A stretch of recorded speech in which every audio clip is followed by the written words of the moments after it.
Irmãos, boa noite. Eu gostaria de saudá-los em nome do Senhor Jesus e que a graça e a paz estejam com todos nós.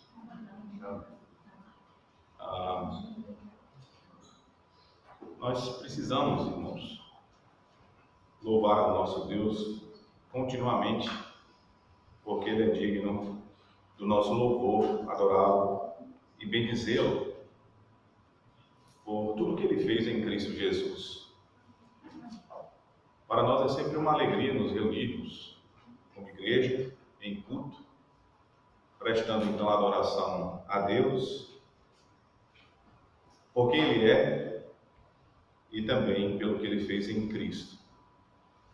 Hoje nós vamos analisar uma passagem que particularmente traz grande alegria para o meu coração.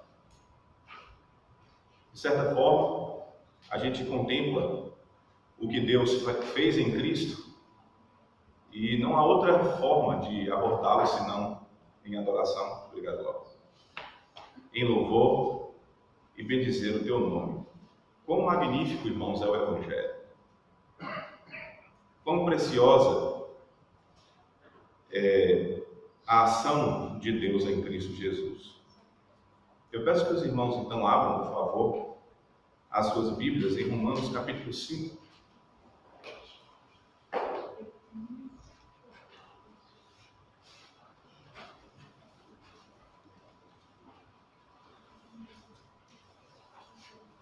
E nós vamos ler a partir do versículo 15 até o final do capítulo. Romanos capítulo 5, de 15 a 21.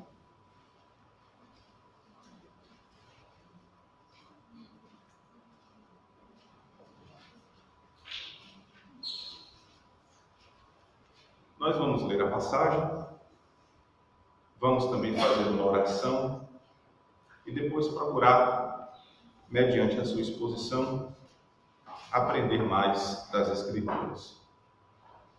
Diz assim a palavra de Deus, Romanos 5, verso 15.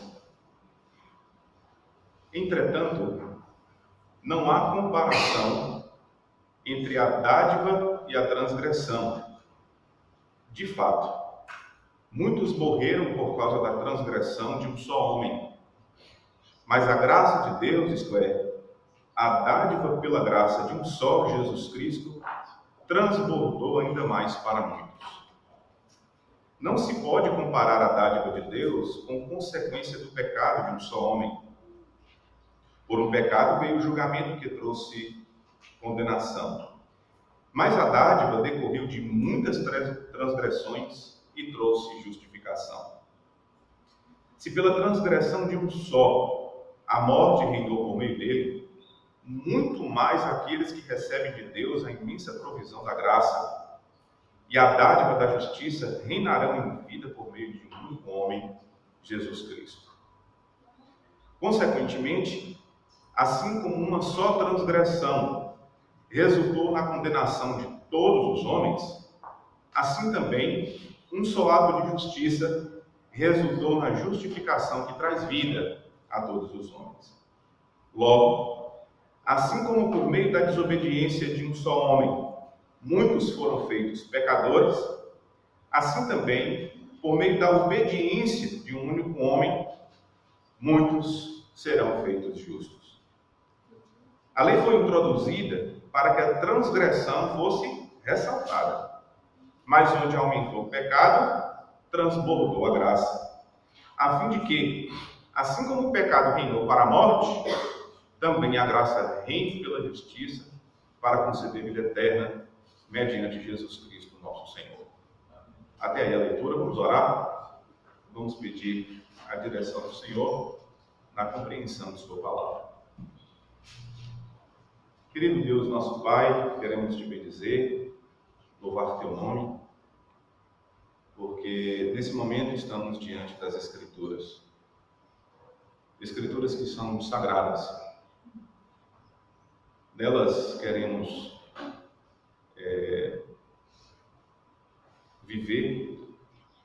por meio delas, ó Deus, queremos guiar os nossos passos.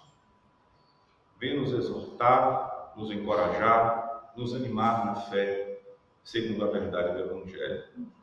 Ilumine, Senhor, as nossas mentes e corações, desvele os nossos olhos pelo poder do Teu Espírito, para que nessa noite sejamos guiados por Deus e que no aprendizado das Escrituras vivamos vidas dignas de Jesus Cristo. Tenha misericórdia de nós, nos estenda a boa mão e nos abençoe nessa noite. É o que te pedimos com gratidão em nome de Jesus. Amém. Irmãos, eu gostaria de falar um pouco com vocês nesta noite sobre a nova criação, ou mais especificamente, a nova humanidade. Nós já vimos aqui no capítulo 5 algumas bênçãos decorrentes da justificação pela fé. Nós já vimos paz com Deus como grande bênção. Vimos também esperança da glória como outra bênção. E também vimos o amor de Deus como uma terceira bênção decorrente da justificação pela fé. E uma outra bênção, outra dádiva, outro dom que hoje contemplaremos, que nos advém da justificação pela fé, é a nova humanidade em Cristo Jesus. A nova criação. Tudo que Ele fez de novo, tudo que Ele transformou, tudo que Ele, pelo poder do seu ato de obediência, conferiu a cada um de nós. De fato, o que Jesus Cristo fez foi poderoso para nos salvar. Foi poderoso para nos desarraigar deste mundo mau e nos inserir em nova criação e nos conferir uma nova humanidade.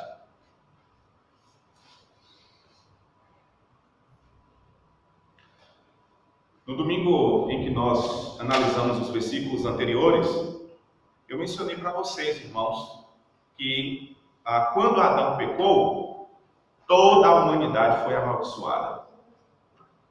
Quando Adão pecou, todos pecaram. E junto ao pecado de Adão, entrou a morte no mundo. De modo que, quando Adão morreu, todos também morreram. Isso significa que todo ser humano que nasce nessa presente criação, decorrente de Adão, nasce em um estado pecaminoso. Não tem para onde fugir. É uma criação, é uma situação de completa maldição. As pessoas já nascem em pecado, já nascem escravas a uma natureza pecaminosa e já nascem mortas em seus delitos e pecados. É uma criação completamente afetada pela maldição de Deus. No entanto, Jesus Cristo foi enviado da parte de Deus e, de acordo com a sua morte e ressurreição, ele estabelece uma nova criação, uma nova humanidade.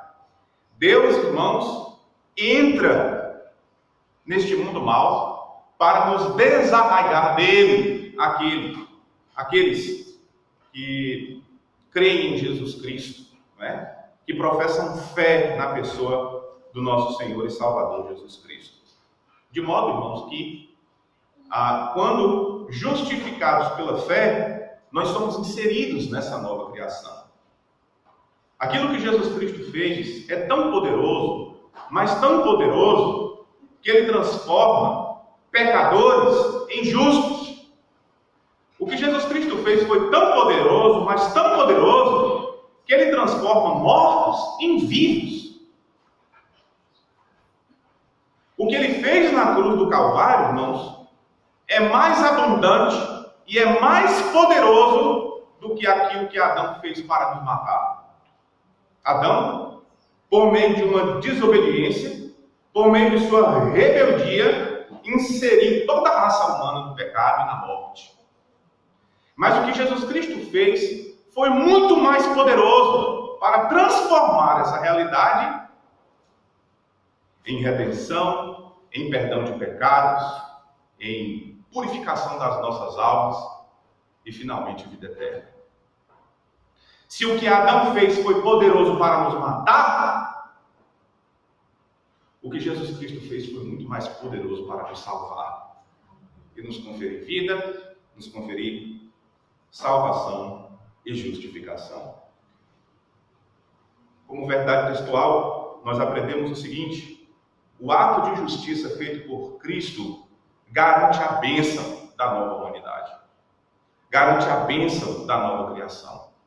De modo, irmãos, que somos justificados, de modo que alcançamos vida, de modo que alcançamos reino, de modo que alcançamos santificação, no fim glorificação, e assim estaremos para sempre na presença do nosso Deus.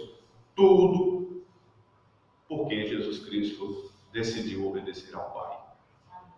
Tudo porque Jesus Cristo foi à cruz.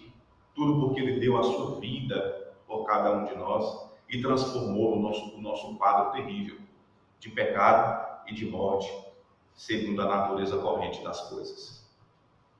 Veja aí como nós vamos dividir a passagem para entender a verdade textual. O ato de justiça feito por Cristo garante a bênção da nova humanidade. Como contemplar isso? Primeiro nós vamos ver, irmãos, que a garantia da nova humanidade está na natureza da obediência de Cristo.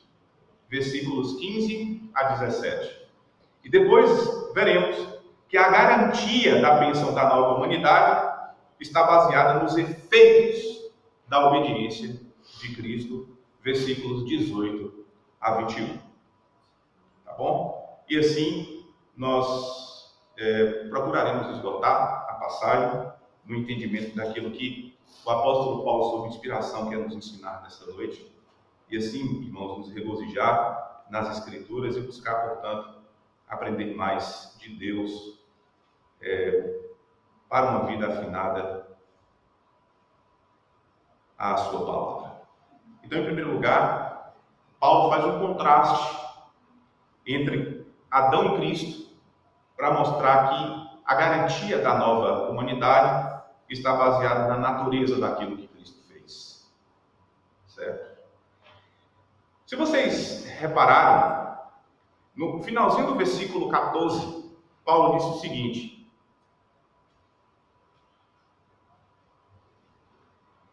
vamos ler todo o 14, né? Todavia, a morte reinou desde o tempo de Adão até Moisés, mesmo sobre aqueles que não cometeram pecado semelhante à transgressão de Adão. Aí Paulo diz: o qual era o tipo daquele que havia de vir. Aqui nesse versículo 14, irmãos, Paulo chama Adão de tipo, ou literalmente protótipo de Cristo. Significa que Adão, em certo sentido, apontava para Cristo. Nós veremos que existe uma similaridade entre eles. Ou seja, através do feito de um único homem, um sem número de pessoas foi afetado. Adão tomou uma decisão e muitas pessoas foram afetadas por causa dessa decisão. Cristo tomou uma decisão e muitas pessoas foram afetadas por causa dessa decisão que Cristo tomou. Mas aí, a relação acaba por aqui. Porque, irmãos, a gente pode perguntar: como é possível comparar o Senhor da glória com o homem da humilhação? O Salvador com o pecador, o doador da vida com o agente da morte. E aí a gente percebe que a correspondência entre Adão e Cristo não é um paralelo, mas sim uma antítese.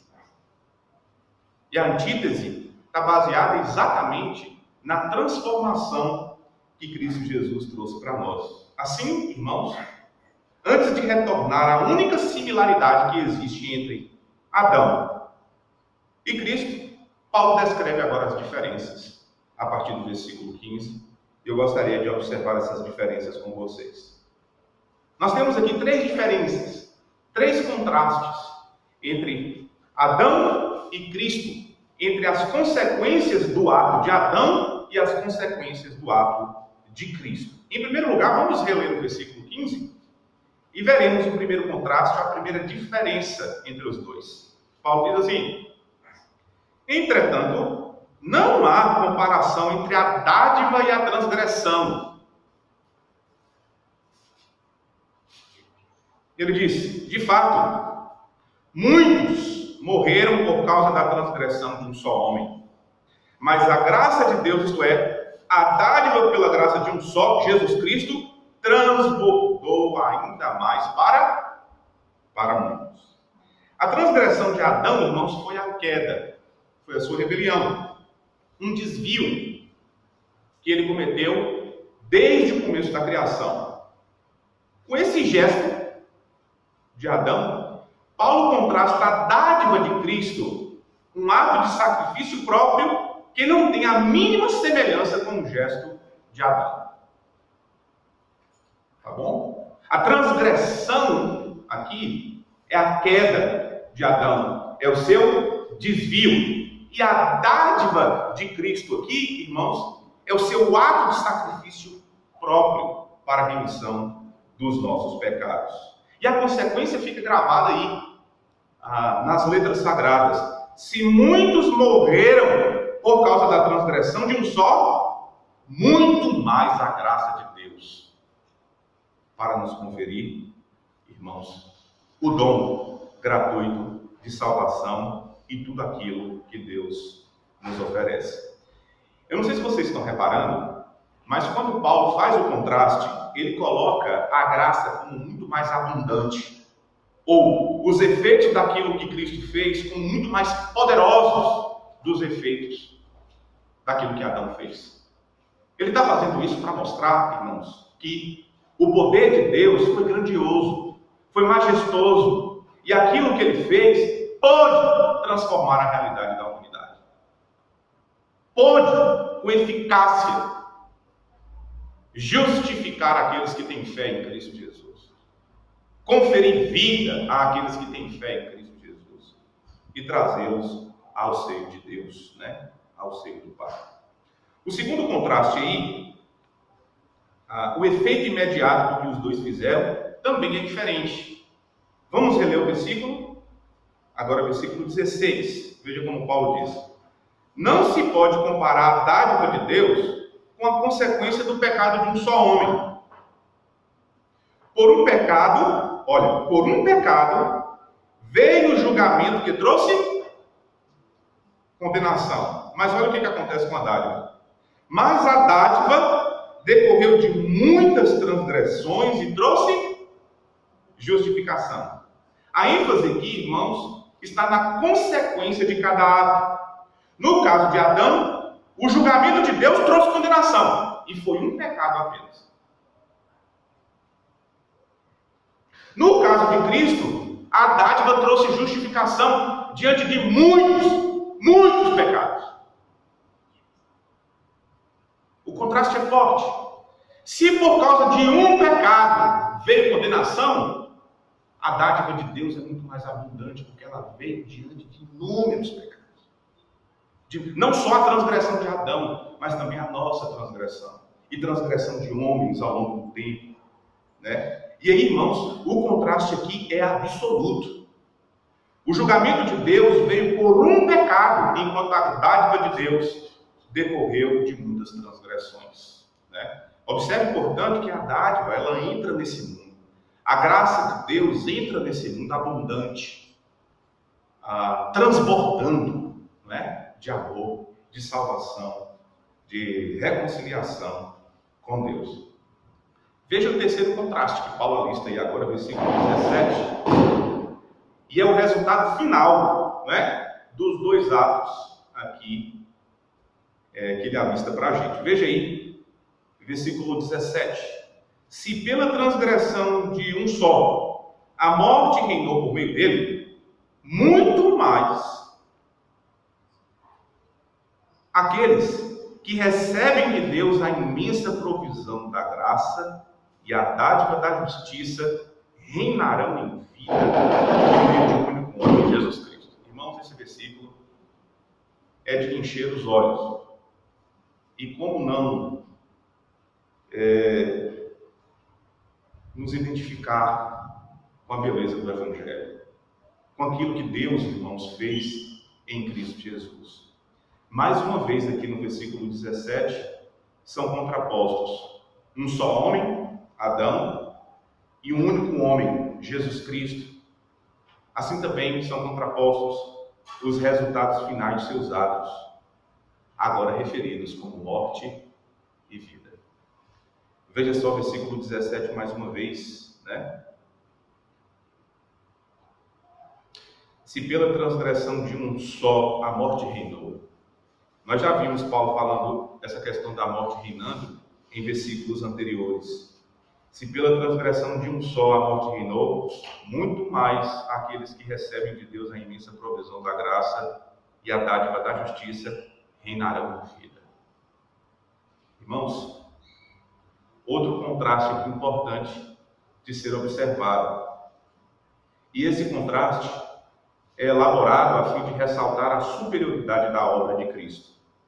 Por um lado, recebemos a dura informação que a morte reinou. Quando Adão pecou, a morte passou a reinar e todos os homens se tornaram servos da morte. Todos os homens não tinham para onde correr. Todos eles precisavam morrer. A morte reinou. Por um lado, existe essa terrível realidade por causa do pecado. Mas, por outro lado, Paulo nos diz aí que através de Cristo a vida reinou. Olha que coisa fantástica. Deus, em Cristo Jesus, irmãos, transforma mortos em vivos. E a morte, que antigamente reinava sobre nós, agora é vencida por Cristo. E a vida passa a reinar. E Deus subjuga a morte debaixo dos nossos pés, de modo que ela já não tem mais poder sobre nós. O que tem poder sobre nós é a vida em Cristo Jesus. É a vida abundante que Cristo conseguiu para cada um de nós na eternidade. Antes a morte era o nosso rei e nós éramos escravos dela. O que Cristo fez nos liberta. Nos liberta, irmãos, do domínio da morte e nos capacita para reinar em vida. O contraste entre os dois é baseado em algo que deve nos impactar. Né? Adão cometeu um pecado e isso fez com que todos morressem. E de fato, depois do pecado de Adão, todos morreram. Né? Mas aquilo que Cristo Jesus fez é muito mais poderoso para transformar mortos em vivos. Irmãos, a gente pensa de uma certa naturalidade. Veja só. Vivos morrem. Mas o que Cristo fez foi o seguinte: mortos vivem. E hoje, por meio daquilo que Ele fez, nós podemos gozar a vida eterna. Né? Então, como não nos apaixonar pelo Evangelho, né? Por tudo aquilo que Deus fez por nós.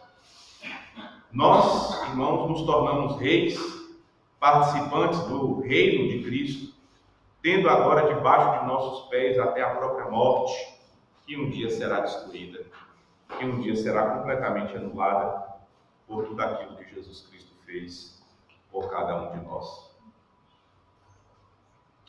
Depois de apresentar a natureza do gesto de Cristo que garante a nova humanidade, irmãos, nós veremos agora os efeitos, né? Um pouco mais aí dos efeitos daquilo que Cristo fez que garante a nova humanidade. Versículos 18 a 21. Depois de completar o contraste entre Adão e Cristo, Paulo passa agora a comparar Adão e Cristo, fazer uma comparação aí entre eles. E a estrutura está baseada nas seguintes palavras: assim como, assim também, né? De cada versículo aí. E Paulo, com isso, irmãos, tem a intenção de destacar a similaridade entre Adão e Cristo, ou seja, o ato isolado de um único homem determinou o destino de muitos. Da mesma forma com que muitos morreram em Adão, muitos viverão em Cristo Jesus. Né? Aqui, Paulo ele se utiliza de uma linguagem muito conhecida naquela época, que talvez para nós ocidentais seja estranha. Mas ele está falando aqui de solidariedade familiar. Ele vê toda a humanidade em primeiro lugar em Adão, e depois vê parte dessa humanidade em Cristo Jesus. Ou seja, de alguma forma, irmãos, nós antes da fé fomos solidários com Adão no seu pecado e na sua morte, e vice-versa. Mas agora em Cristo Jesus, somos solidários com Ele em vida, né? Em justificação e redenção dos nossos pecados. Ele nos confere todas essas coisas. De modo, irmãos, que Deus contempla a criação baseado na solidariedade familiar de dois homens. Ou você está em Adão, e a decorrência disso é pecado e morte, ou você está em Cristo, e a decorrência disso é santidade e vida. A gente não tem como escapar. Não tem como a pessoa ficar neutra. Ou ela é solidária a Adão, ou ela é solidária a Cristo. Ou ela tem um contato com esses dois. É por isso que no início eu disse, irmãos, que quando Deus, em Cristo Jesus, entrou neste mundo, Ele entrou para transformar. Ele entrou para mudar a história da humanidade e o fez com grande poder para a remissão dos nossos pecados. Veja aí versículo de número 18, né? Diz assim: consequentemente, assim como uma só transgressão resultou na condenação de todos os homens, assim também um só ato de justiça resultou na justificação que traz vida a todos os homens. Então, observe aí a ideia da solidariedade familiar. Aquilo que Adão fez trouxe, né, condenação. E aquilo que Jesus Cristo fez trouxe justificação, trouxe perdão de pecados, regeneração e, finalmente, vida eterna no nome do nosso Senhor. O versículo 18, irmãos, aborda os resultados imediatos da obra de Adão e de Cristo, ou seja, por um lado, condenação e por outro, justificação. Eu quero fazer um destaque aqui antes da gente continuar. Eu não sei se vocês repararam que o apóstolo Paulo, aqui nesses versículos, ele usa a expressão muitos e depois ele usa a expressão todos, né? Em um versículo ele diz que muitos foram afetados pelo pecado de Adão. No mesmo versículo ele diz que muitos foram afetados pelo ato de obediência de Cristo. Mas aqui no versículo 18 ele usou a expressão todos. Viram? Ele diz assim: consequentemente, assim como uma só transgressão resultou na condenação de todos os homens, assim também um só ato de justiça resultou na justificação que traz vida a todos os homens. Isso levou muitos estudiosos e o próprio leitor da Bíblia a questionar: e agora? A salvação em Cristo Jesus vem para todos os homens, conforme esse versículo? Aqui a gente precisa levar em consideração o fato, irmãos, de uma maneira literária de Paulo discorrer as coisas, né? É por meio do contraste. Quando ele faz um contraste, ele usa a palavra muitos em primeiro lugar e depois ele precisa usar a palavra muitos em segundo lugar. Quando ele vai fazer a comparação com a palavra todos, então para encaixar na argumentação, ele usa também em paralelo a palavra todos. Mas eu costumo olhar para esses versículos de forma absolutamente simples.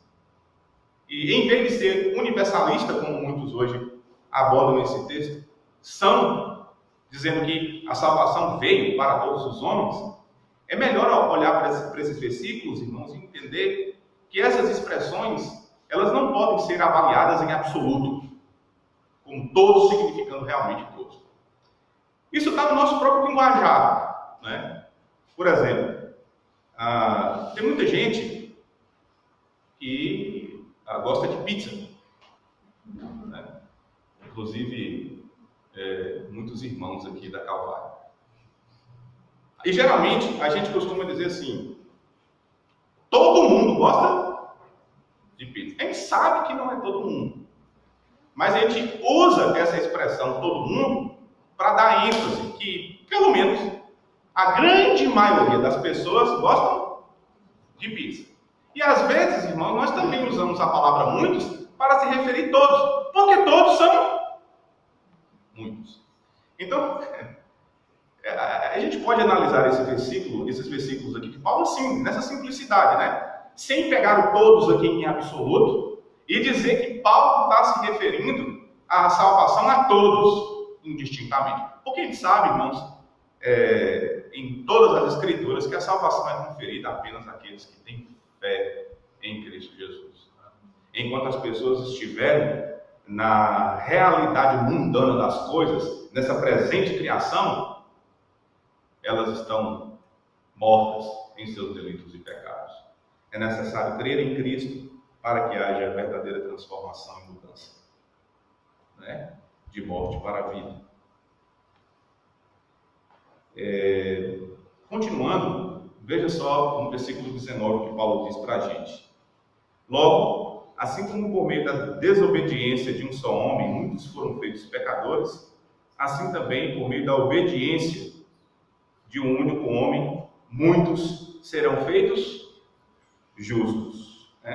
O sentido aí da expressão feitos pecadores e feitos justos significa, irmãos, que essas pessoas foram legalmente declaradas justas ou injustas aos olhos de Deus. Isso significa que legalmente aqueles que estão em Adão são declarados injustos e precisam pagar pelos seus pecados. Legalmente aqueles que estão em Cristo Jesus são declarados justos. É nisso que está a justificação. É nisso que está a aceitação da parte de Deus naquilo que Jesus Cristo fez para a nossa salvação e para a remissão de todos os nossos pecados. Ou seja, aquele que está em Cristo é declarado justo aos olhos de Deus. Eu quis destacar aqui, irmãos, um comentário do Dr. Mark Lloyd Jones, conhecido aí como o último dos puritanos, né? E ele nos ajuda a entender aqui essa passagem. Ele diz o seguinte: olhe para Adão e enxergue você mesmo. Você, embora nada tivesse feito, foi declarado pecador. Olhe para você mesmo em Cristo Jesus e veja que, embora você nada tenha feito, é declarado justo. Então existem essas duas solidariedades familiares aqui. E não tem para onde o homem escapar. E aqui está o paralelo. Se você ainda está em Adão, é injusto diante de Deus. Mas se você está em Cristo, é justo diante do Senhor. Irmãos, o que Cristo fez é tão poderoso para nos justificar que não é que somos justos a partir de agora. É porque o que Cristo fez diz que sempre fomos justos. É assim que Deus olha para nós, apesar de nós. Sempre fomos justos. Mas porque Ele nos vê em Cristo, nessa solidariedade em Cristo Jesus. Sempre fomos justos. Como não se alegrar no Evangelho, né? E como não nos identificar com Cristo? Lembrem, Deus nos uniu a Cristo. Deus em Cristo nos criou nova humanidade. Deus em Cristo nos criou nova criação. Deus em Cristo nos matou. Quando Cristo morreu, morremos. Deus em Cristo nos sepultou. Quando Cristo foi sepultado, fomos sepultados também. Deus em Cristo nos ressuscitou. Quando Cristo ressuscitou, fomos ressuscitados também. E quando Cristo foi justo, fomos justos com Ele também. Porque Deus aceita o sacrifício de substituição, de redenção de pecados, e é por isso, irmãos, que há perfeita salvação. Versículo 20, né? Já que eu estou caminhando aí para concluirmos, diz assim: a lei foi introduzida para que a transgressão fosse ressaltada. Paulo retoma, observe, aquilo que ele começou a falar desde o versículo 13. Lembra que ele disse assim: pois antes de ser dada a lei, o pecado já estava no mundo. Agora ele retoma o conceito da lei e diz assim: a lei foi introduzida para que a transgressão fosse ressaltada. A lei, irmãos, torna o pecado em transgressão, uma vez que onde não há lei, não há transgressão. Ele falou isso anteriormente. Mas Paulo diz que a lei aumentou o pecado ao invés de diminuir o pecado, né? A lei foi introduzida não para que os homens fossem feitos justos, mas a lei foi introduzida para que a transgressão fosse ressaltada. E quando a transgressão é ressaltada, muito mais abundante, maravilhoso e glorioso é o sacrifício de Cristo Jesus. Porque diante de grande abundância de pecado, há grande abundância de graça. Veja aí o que está acontecendo, né? Versículo 20: mas onde aumentou o pecado, superabundou a graça de Deus. Isso aqui é fantástico. Isso aqui é realmente grandioso para a nossa vida e para a nossa fé. E talvez aqui, eu me arrisco a dizer, está a explicação do porquê, irmãos, Deus criou o homem. Geralmente as pessoas perguntam, né? Por que Deus colocou o homem nesse mundo se Deus sabia que o homem iria pecar? Não é uma boa pergunta? Né? Se Deus trouxe a humanidade à existência sabendo que ela ia pecar, por que Ele trouxe? Né? Isso não resultaria em prejuízo para Deus? Não. Foi dessa forma, irmãos, que Deus mostrou a grandiosidade do seu amor. Ele trouxe homens para cá, homens pecaram, o pecado abundou, a lei foi dada para o pecado abundar cada vez mais, para o pecado ser ressaltado, para o pecado ser engrandecido. Mas quanto mais o pecado é engrandecido, em contraste, o sacrifício de Cristo é mais glorioso. Porque Ele é poderoso para nos justificar e transbordar sobre nós. Então, a lei foi introduzida para que a transgressão fosse ressaltada, mas onde aumentou o pecado, transbordou a graça. Então, irmãos, trazendo Deus, o homem, a este mundo, mesmo sabendo que ele iria ser pecador, Deus também, desde a fundação do mundo, já tinha um plano preparado em Cristo Jesus, para que Cristo viesse, morresse na cruz do Calvário, e Deus, em seu amor, se tornasse glorificado, exaltado e bendito por toda a eternidade. De que forma, isso seria conhecido, isso seria contemplado, e nós, irmãos, em alegria, contemplaríamos isso, se não fosse do jeito que aconteceu até aqui. E aí Paulo diz, mas onde abundou o pecado, superabundou a graça. Aí diz, a fim de que, ao propósito, assim como o perdão reinou na morte, assim como o pecado reinou na morte, também a graça reine pela justiça para conceder vida eterna mediante Jesus Cristo, nosso Senhor. Deus, irmãos, havia tomado providências para lidar com esse aumento do pecado, aumentando ainda mais sua graça. Essa alusão à graça nos leva a uma comparação singular, a última comparação que Paulo faz entre Adão e Cristo, na qual, irmãos, Paulo levanta a questão de vida ou morte como alternativas.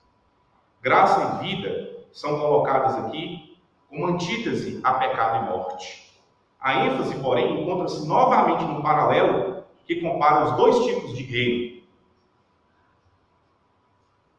o reino da morte e o reino da vida. O O propósito de Deus é que, assim como o pecado reinou na morte, também a graça reine pela justiça para conceder vida eterna. Irmãos, olha, depois que Jesus Cristo veio, morreu e ressuscitou, a graça começou a reinar. E a graça é mais poderosa do que a morte. Nada poderia resumir tão bem as bênçãos de se estar em Cristo Jesus quanto a expressão reino da graça. Pois a graça, irmãos, perdoa os pecados por intermédio da cruz. Ela concede aos pecadores tanto justiça como vida eterna. A graça satisfaz a alma sedenta e sacia o faminto de coisas boas. A graça santifica pecadores, moldando-os segundo a imagem de Cristo Jesus. A graça persevera até mesmo diante, irmãos, do mais pior pecador. Ela é ainda abundante sobre a sua vida. E um dia, a graça irá destruir a morte e consumar o reino. A graça de Deus em Cristo Jesus é implementada nesse mundo para a salvação de todo aquele que crê. Graça sobre graça. E tudo isso mediante Jesus Cristo, nosso Senhor, ou seja, através da sua morte e da sua ressurreição. Algumas implicações aqui dessa passagem para a gente. A gente nunca deve perder de vista, irmãos, que o que Cristo fez é poderoso para transformar mortos em vivos. O Evangelho faz isso na vida das pessoas. E não existe nesse mundo alguém que não possa ser alcançado, porque onde abundou o pecado, superabundou a graça. Deus pode assistir qualquer um com a sua graça que há em Jesus Cristo.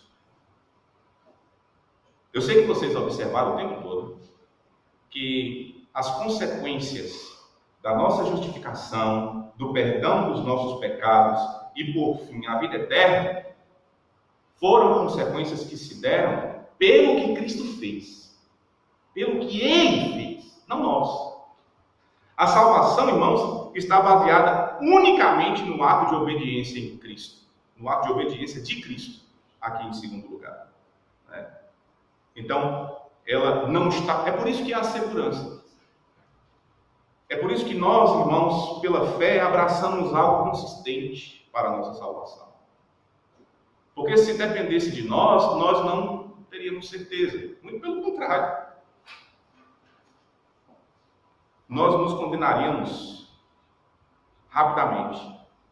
Então lembre-se, a salvação está baseada unicamente no ato de obediência de Cristo. Todos nós somos pecadores.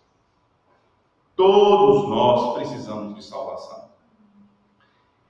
Por que a gente tem dito isso aqui o tempo todo, irmãos, para vocês? Para dizer o seguinte, nós não somos diferentes de ninguém.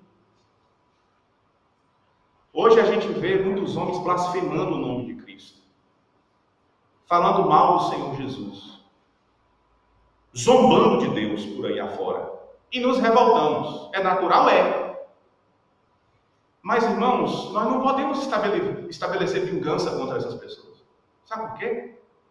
Porque se a graça de Deus não nos tivesse alcançado, nós seríamos como eles. Estaríamos zombando de Deus, fazendo as mesmas coisas que eles fazem. O que nós precisamos fazer é pregar o Evangelho para a transformação. Para que a graça abunde também na vida dessas pessoas como abunda em nós. Então, eu e vocês não somos diferentes de ninguém. Isso, sabe por que Paulo escreveu isso? É para nos igualar. Nós somos pó, nós não sabemos nada. E foi por Cristo Jesus que alcançamos salvação, alcançamos vida eterna e o agrado de Deus. E aí, cabe a gente se perguntar nessa noite, para concluirmos aqui: nós estamos em Adão ou nós estamos em Cristo?